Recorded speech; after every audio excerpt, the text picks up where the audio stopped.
अस्सलाम वालेकुम। Programme RFI special के साथ मैं हूं नौरीन चौधरी। नाजरीन, 59 बरस पहले एक छोटी मगर खुददार कौम ने यह साबित किया कि जदीद असलहा और फौजी बरतरी ही काफ़ी नहीं होती, मैदान जंग में लड़ने के लिए हिम्मत और जुरत भी चाहिए होती है। जंग जदीद असलहे के साथ साथ जज्बे से भी लड़ी जाती है। सितंबर 1965 की जंग में इसी जज्बे का इजहार हमारी बड़ी फौज ने भरपूर अंदाज में किया। मैदान जंग का आंखों देखा हाल सुना रहे हैं जनरल रिटायर्ड मोइनुद्दीन हैदर। 1965 की जंग के बारे में 6 सितंबर जब बंटवारा मुल्क का हुआ तो तमाम जो ख़जाने का भी बंटवारा, जो state bank of reserve bank of India था, हमारा हिस्सा में मिलना था। हमारे हिस्से के हमें हथियार मिलने थे, एयरफोर्स को, नेवी को, फ़ौज को। हिंदुस्तान ने उसको रोका, नहीं आने दिया हमारे गोला बारूद के हिस्से को, ताकि पाकिस्तान मजबूत ही ना हो। और सो मच सो कि जो हमारा माली और जो हमारा हिस्सा बनता था लिक्विड एसेट्स का रिजर्व बैंक ऑफ इंडिया से, वो भी नहीं दिया। उस पर गांधी ने मरण व्रत रखा कि पाकिस्तान का जब बंटवारा हुआ इसको ये पैसे दे दें, नहीं तो मैं फास्ट अन टू डेथ रख रहा हूँ। फिर जाकर उनको पैसे रिलीज किए। कश्मीर के ऊपर हिंदुस्तान तैयार नहीं हो रहा था पैलेसाइड के लिए, और उसका फैसला नहीं हो रहा था। तो ये दिल में ख्याल पैदा हुआ पाकिस्तानी लीडरशिप के कि ये चूँकि हमको हथियार जो हैं अच्छे मिल गए, हमारी फ़ौज वेल ट्रेंड है, तो इसका मिलिट्री सलूशन क्यों ना तलाश किया जाए।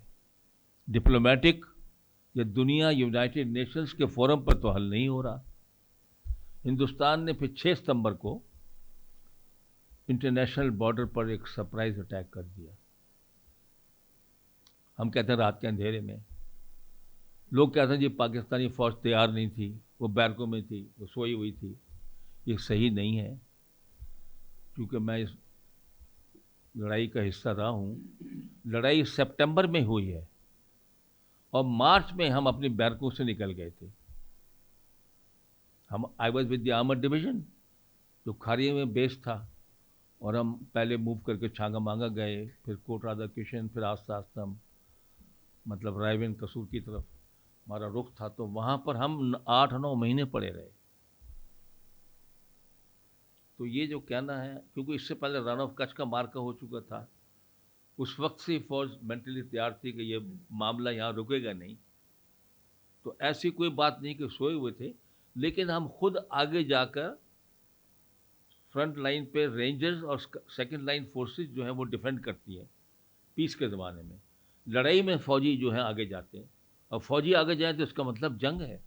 तो we didn't want to force कि भाई हम कश्मीर में जो कुछ हो रहा हो या ना हो, लेकिन हिंदुस्तान ने हमला कर दिया, और उसके कहानी आपके सामने है। जो हिंदुस्तान है 15-20 साल तक झेप कर मुँह छुपाए इस हजीमत पर जो 65 में उसको मिली, वो खामोश रहा। अब आकर वो उसने कहना शुरू कर दिया कि जी हमने बड़ा मार्का किया था और हम जीते थे, हमने पाकिस्तान को डिफीट किया था। अब झूठ बोलना शुरू किया उसने।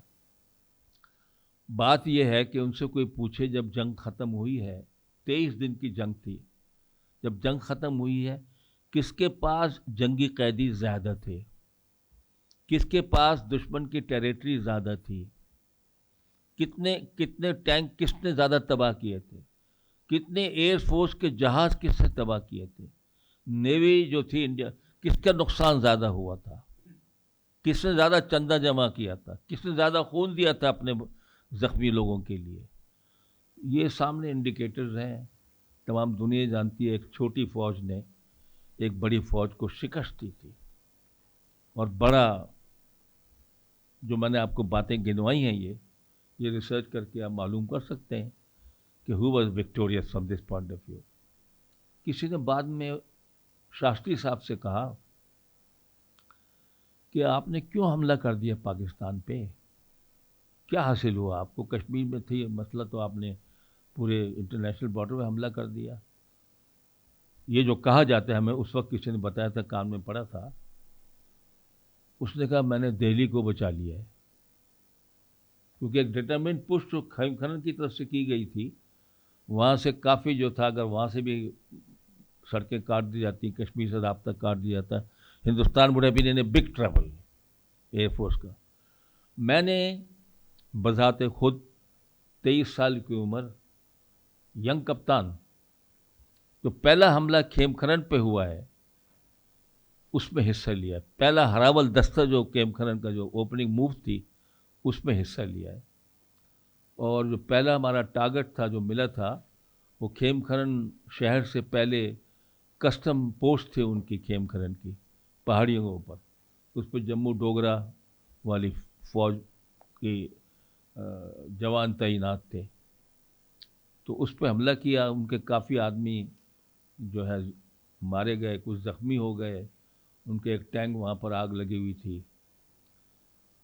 اور یہ جو 7 ستمبر کو حملہ ہوا ہے، تو 7 ستمبر میں جو حملہ صبح شروع کیا، دوپہر تک، آفٹرنون تک ہم نے کیپچر کر لیا کھیم کھرن کی custom post, and we could oversee the city of Khem Karan. اس اسنا میں نے اپنے اوپر یا ہمارے جو جوان ساتھ تھے، اسمال آرمس کا فائر بھی ایکسپیرینس کر لیا. دشمنوں کی طرف سے کھولا انہوں نے، مشین گنیں ہیں دوسرا. وہ جو ان کے توپخانہ جو ہم پر فائرنگ کر رہا تھا اس کا بھی مزہ چکھ لیا. اور اس کے بعد ٹینک وینک بھی فائر کر رہے تھے. اور اس کے علاوہ ایئر فورس انڈین کا بھی مزہ چکھ لیا. ہم ایک پوزیشن لگا رہے تھے کہ انڈین ایئر فورس کا طیارہ آیا، اتنا لو تھا وہ کہ I could see the pilot, he was a Sikh. And then اس نے اسٹریفنگ کی ہمارے اوپر، 1-2 آدمی زخمی ہوئے. تو within few hours we experience all دس.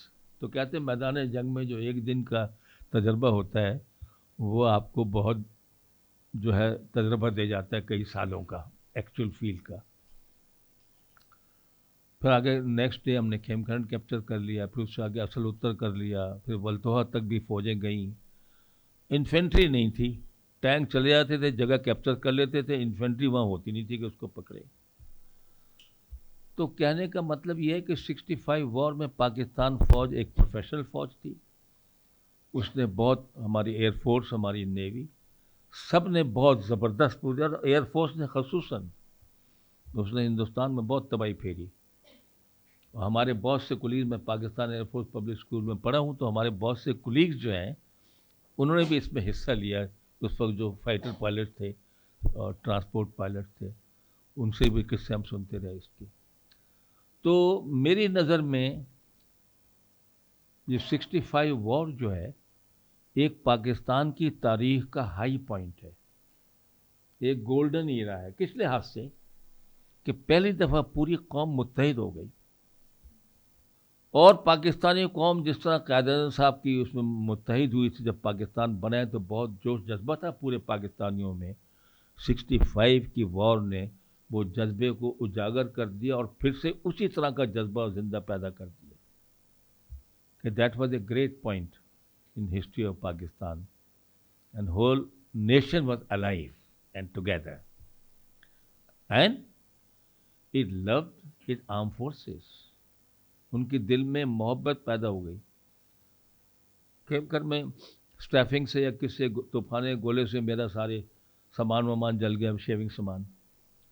جہاں جاؤ وہاں سے آ رہے ہیں، گجرانوالے میں کہیں کوئی پیسے نہیں لیتا تھا ہم سے، بھائی شیونگ کٹ چاہیے، نو پیسہ، یہ چاہیے، نو پیسے فوجیوں سے. ناظرین، ہمیں پوری امید ہے کہ آپ کو یہ قسط بھی پسند آئی ہوگی. اس سلسلے کے آخری پروگرام میں ہم ذکر کریں گے ان ملی نغموں کا جنہوں نے 65 کے جنگ کے دوران نہ صرف ہماری افواج بلکہ عوام میں بھی ایک نئی روح پھونک دی تھی. تب تک کے لیے ہمیں دیجیے اجازت. اللہ نگہبان.